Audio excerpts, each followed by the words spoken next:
Hello everyone, today's topic is prescriptivism. Hindi में इसको निर्देशवाद भी कहा जाता है और परामर्शवाद भी कहा जाता है। In the last video, we completed a topic emotivism, and emotivism and prescriptivism both are non-descriptive principle, uh, because according to both theory, moral judgments are not purely factual और descriptive। यानी जो moral judgment है वो हमें किसी भी fact के बारे में कोई इन्फॉर्मेशन नहीं देते और इसलिए वो डिस्क्रिप्टिव नहीं है। प्रिस्क्रिप्टिविज्म भी ये मानता है और इमोटिविज्म भी ये मानता है। The main promoter of prescriptivism was R.M. Hare. Apart from this, P.H. Novel Smith also supported this theory. तो जैसे कि इमोटिविज्म के जो मेन प्रमोटर थे वो A.J. एयर थे, उसके बाद स्टीवेंसन ने उनको और भी ज़्यादा आगे मॉडिफाइड किया। इसी तरह प्रिस्क्रिप्टिविज्म के भी जो मेन प्रमोटर थे वो R.M. हेयर थे और उसको और आगे मॉडिफाई P.H. नॉबल ने किया। Here has described this principle in detail in his two books. First, Language of Morals, and second, Freedom and Reason. R.M. here argued that moral words are not descriptive and emotive, they are prescriptive. उन्होंने बताया कि जो moral judgements होते हैं या जो moral words होते हैं वो डिस्क्रिप्टिव नहीं होते, ना ही वो इमोटिव होते हैं। यानी उनका काम सिर्फ इमोशन को शो करना नहीं होता, वो होते हैं prescriptive. Now what is the meaning of prescriptive? Prescriptive meaning works like command, also known as imperative. It means prescriptive meaning like order, कि हम किसी तरह का कोई कमांड दे रहे हैं, कोई आदेश दे रहे हैं, वो एक तरह का क्या होता है, लोगों को इंस्ट्रक्शन की तरह काम करता है कि आपको ये करना चाहिए। Here argue that if I say eating meat is wrong, I'm saying don't eat meat. So eating meat is wrong, ये एक स्टेटमेंट है। तो इसका मतलब है कि आपको एक कहीं ना कहीं डायरेक्ट इनडायरेक्टली एक कमांड दिया जा रहा है, that is don't eat meat. Prescriptive language is designed to guide human conduct, क्योंकि वो आपको ये बताती है कि क्या करना चाहिए और क्या नहीं करना चाहिए। इस तरह से वो आपके कंडक्ट को एक गाइडेंस देती है कि हाँ ये सही है और ये गलत है। सो morality is a kind of instructional language. It can be said that moral judgments advise someone to do or not to do something. किसी को कुछ करने या ना करने के लिए वो बताते हैं। That's why moral judgments are prescriptive by nature, not emotive. What should I do is a question that cannot be ignored for a long time. आप इस सवाल से क्यों नहीं बच सकते? क्योंकि आप जब तक ये नहीं सोचेंगे कि आपको क्या करना है, तब तक आपका कंडक्ट एक शेप कैसे लेगा, आप अपने अंदर हैबिट्स कैसे लेके आएंगे, आप बिहेवियर को कैसे फॉर्म करेंगे। सो ये क्वेश्चन बहुत इम्पोर्टेंट है।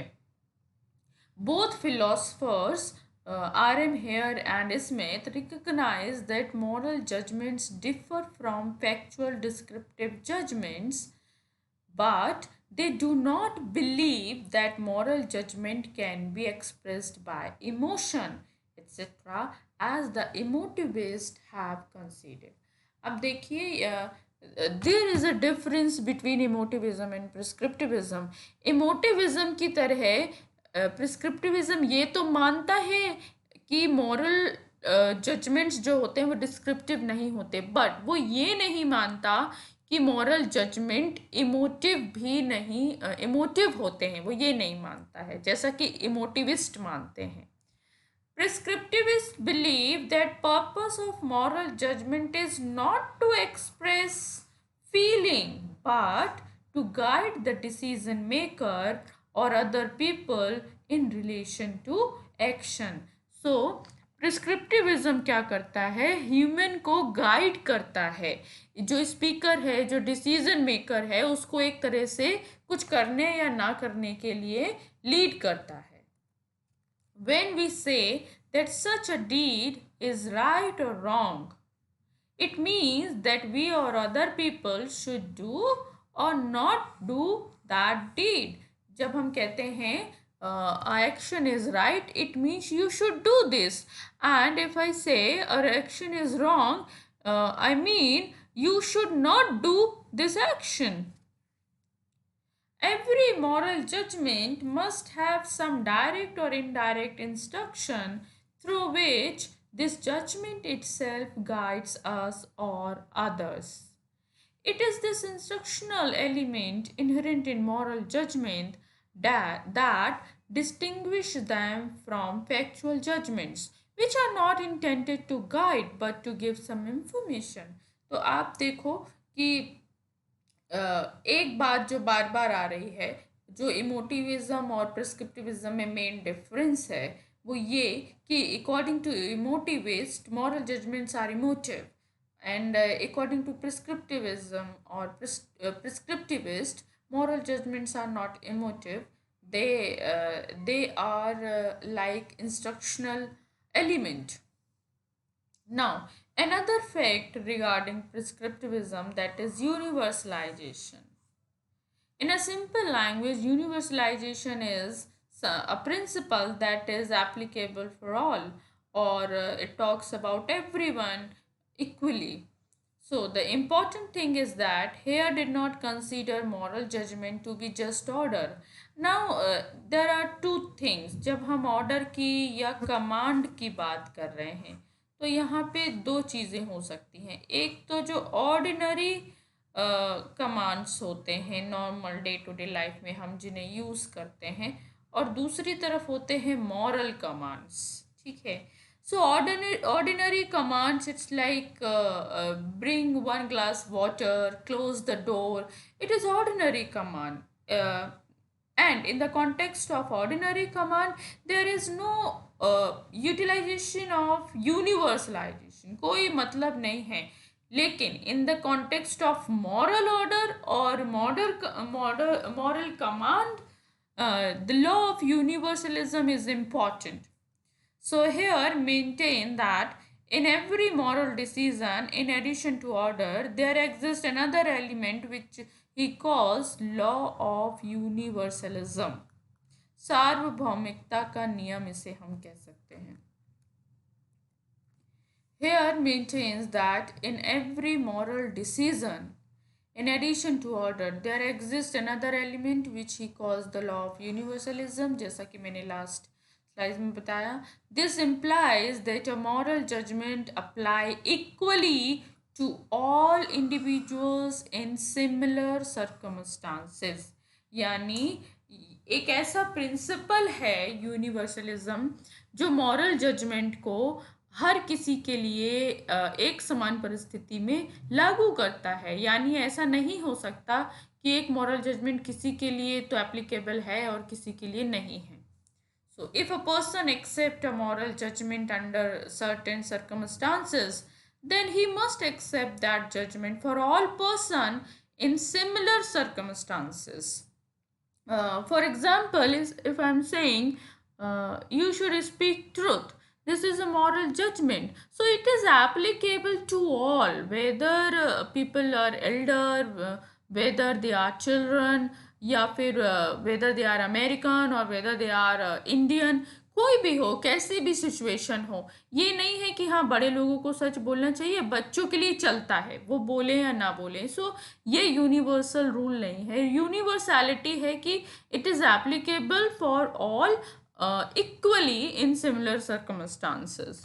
So if a person ever accept and reject the same moral judgment under similar circumstances, without giving a clear reason, he will be held guilty of logical inconsistency. अगर आप ऐसा करते हैं कि आप एक moral judgment एक जगह अप्लाई करते हैं बट दूसरी जगह नहीं करते हैं, सिमिलर सर्कमस्टांसेस में, तो आप लॉजिकल इनकन्सिस्टेंसी का एरर रेज कर देंगे, क्योंकि लॉजिकली वो एक्सेप्टेबल नहीं होगा कि एक चीज़ तो एक जगह एप्लीकेबल है, दूसरी जगह नहीं है, किसी के लिए है, किसी के लिए नहीं है। तो उसमें क्या होगा, हम लॉजिकल एस्पेक्ट नहीं देख पाएंगे और लोग उसे अप्रूव नहीं करेंगे। If a person considers a karma to be appropriate for himself and the same karma is unfair to other under similar circumstances, then he is violating the law of universalism. And in such a situation, his decision cannot be called moral judgement. अगर कोई ऐसा करता है तो हम फिर उसके decision को, उसके स्टेटमेंट को मॉरल जजमेंट की कैटेगरी में नहीं रख सकते, अगर कोई लॉ ऑफ यूनिवर्सलिज्म को ब्रेक करता है।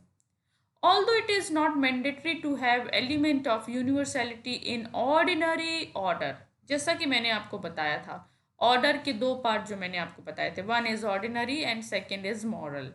सो ऑर्डिनरी ऑर्डर के केस में यूनिवर्सैलिटी का कोई एलिमेंट नहीं होता। For example, if I ordered someone to get out of my room immediately, I will not necessarily give the same order to everyone under the same circumstances। कोई मेरे room में आता है, मैं किसी पर्टिकुलर पर्सन को नहीं चाहता अपने रूम में, तो मैं बोलता हूँ gate out of my room immediately.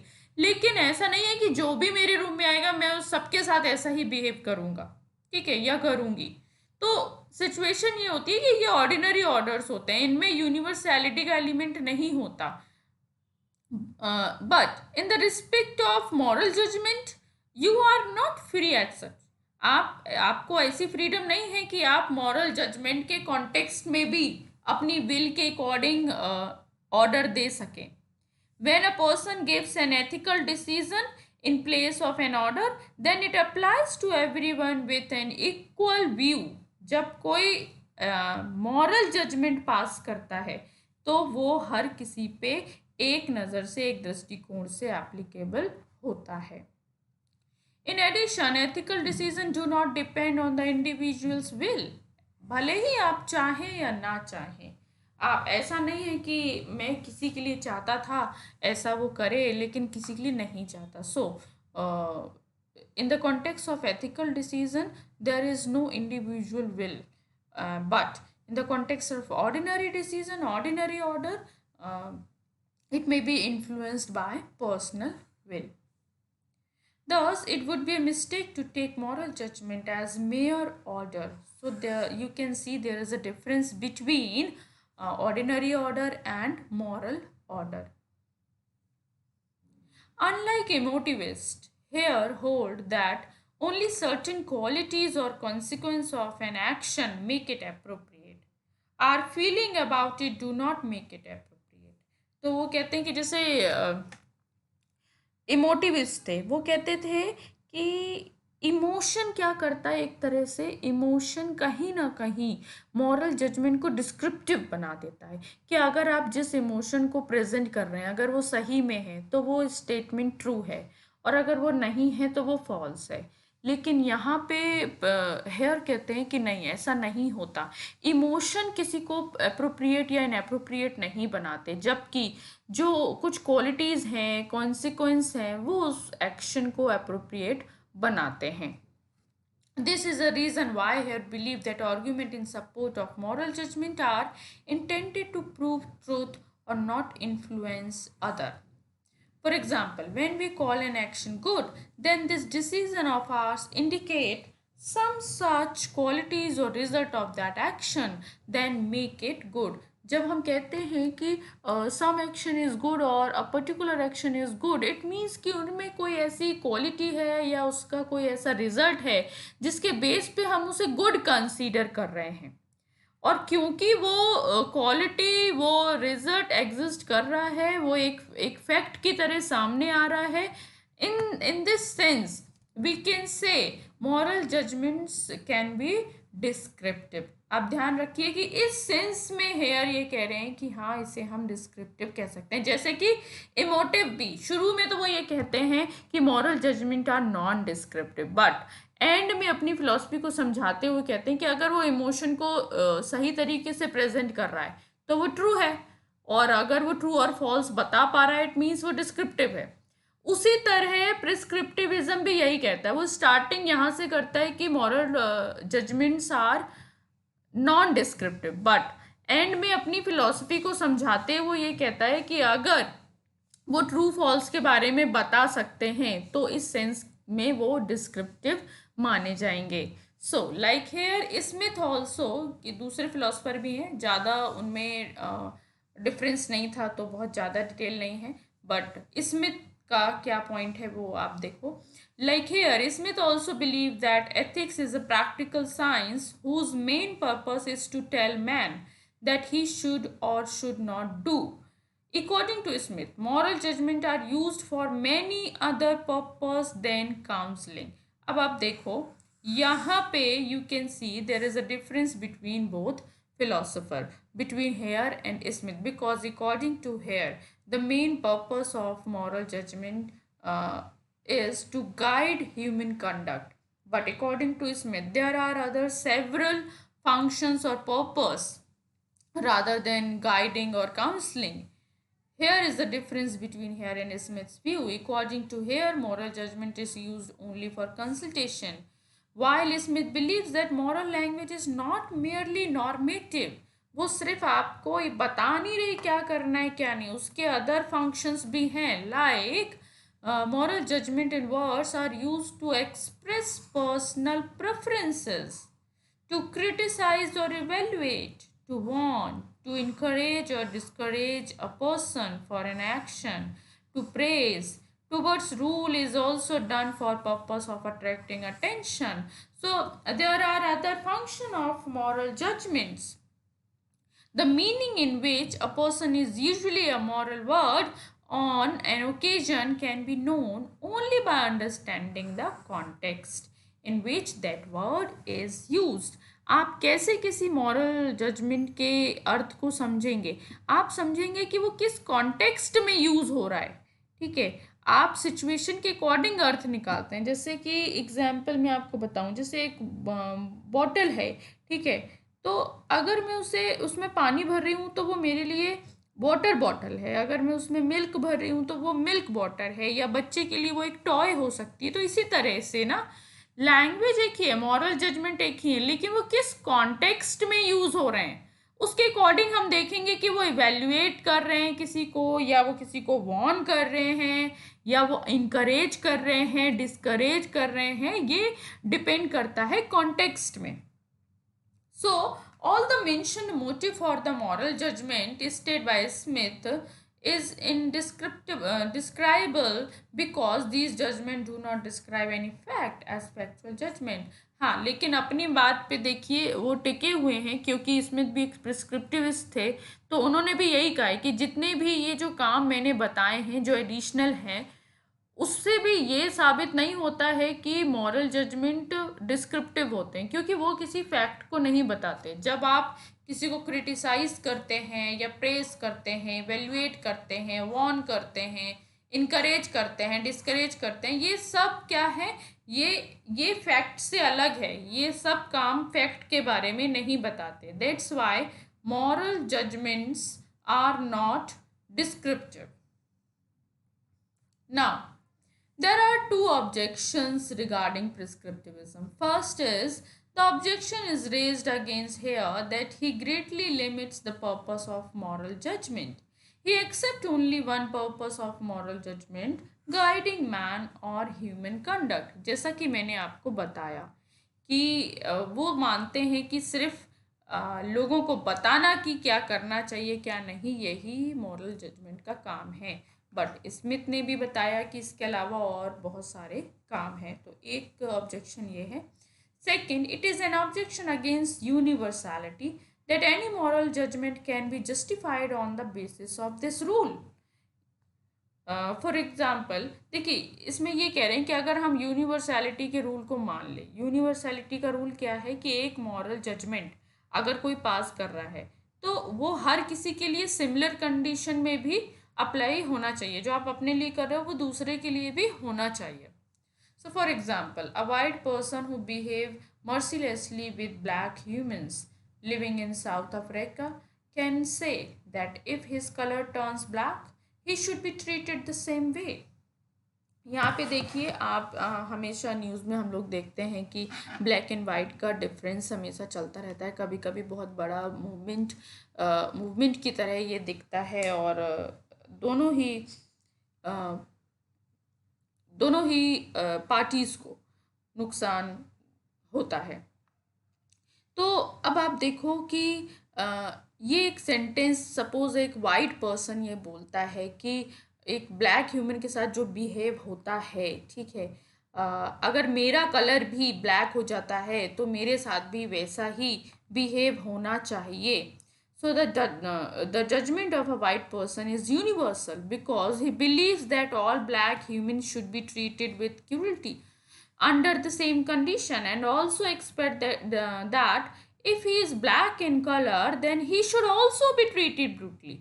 मतलब वो ये भी कह रहे हैं कि अगर मेरा कलर भी ब्लैक हो गया तो मुझे भी वैसा ही ट्रीट किया जाए. In such a situation, according to the law of universality, the said moral judgment cannot be proved to be unreasonable. क्योंकि यहाँ पे हम इस रूल को गलत नहीं ठहरा सकते, क्योंकि वो अपने लिए भी एप्लीकेबल कर रहा है और दूसरों के लिए भी सेम सिचुएशन में. तो ये तो लॉ का एक रूल बन गया, बट ये प्रॉब्लमेटिक है, हम सब जानते हैं ये प्रॉब्लमेटिक है. तो यहाँ पे हेयर का क्या आंसर हो सकता है, बहुत छोटा सा उन्होंने आंसर दिया है. In the context of this objection, here state that no rational animal will accept any decision such a universal moral judgment that is against his own interest. देखिए, because we all are human being with reason, wisdom, humanity, ठीक है, understanding, ये हमारी speciality है. तो hair ये सोचते हैं कि कोई भी एक विजडमफुल या रैशनल पर्सन ऐसा मॉरल डिसीजन नहीं लेगा यूनिवर्सली जिसको अप्लाई करने में उसका खुद का नुकसान हो. तो इस तरह से इस ऑब्जेक्शन का आंसर हेयर देते हैं. सो अकॉर्डिंग टू मी, अगर आप इमोटिविज्म और प्रिस्क्रिप्टिविज्म को एक कंपैरेटिव स्टडी करेंगे तो आपको ये दोनों ही टॉपिक क्लियर हो जाएंगे. Thank you so much. In the next video, we will discuss about Nishkam Karma.